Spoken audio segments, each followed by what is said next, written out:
بسم الله الرحمن الرحيم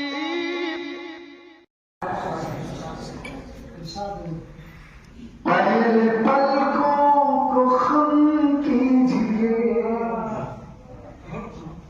اور آنکھوں کو نم کیجئے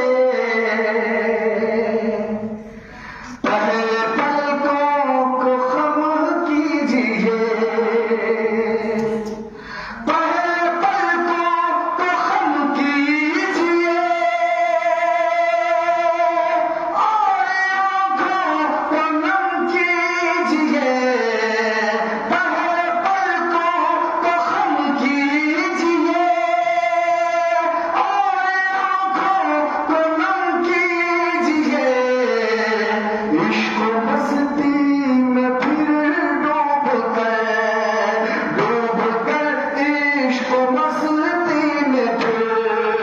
ذکر شاہ عالم کیجئے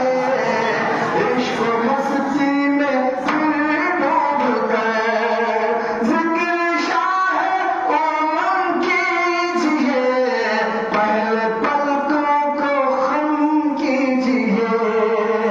اور آنکھوں کو نم کیجئے نعت پاک کا یہ شعر پوری دنیا کا موجودہ منظرنامہ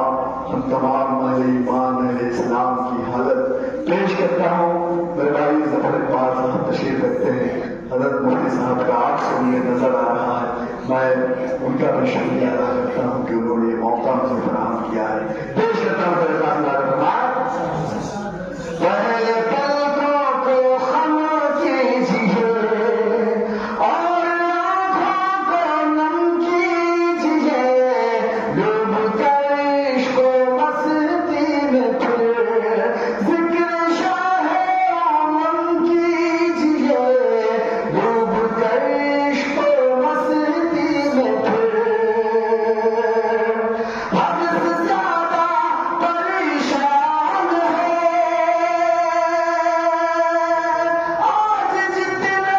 مسلمان ہیں حد سے زیادہ پریشان ہے آج جتنے مسلمان ہیں ہم غلاموں پہ بھی ایک نظر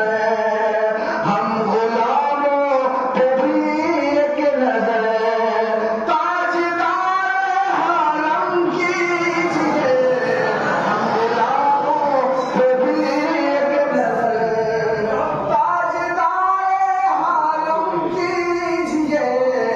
ہم غلاموں پہ بھی ایک نظر. اور آخری شعر بطور خاص میرا فرمائے ہم غلاموں پہ بھی ایک نظر تاجدار حرم کیجئے پہلے پلکوں کو خم کیجئے اور آنکھوں کو نم کیجئے پڑھتے رہیے نبی پر درود پڑھتے رہیے نبی پر سلام. ظفر بھائی لوگ اپنی بے سکونی کا سامان ڈھونڈتے ہیں. لوگ سوچتے ہیں کہ دنیا میں ہمیں چین اور سکون کیسے مل جائے. آپ کے بھائی نے ایک نسخہ بتایا ہے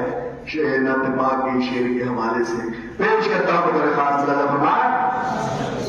پڑھتے رہیے نبی پر درود پڑھتے رہیے نبی پر سلام پڑھتے رہیے نبی پر درود پڑھتے رہیے نبی پر سلام اپنے حصے کے سب رنج و غم اپنے حصے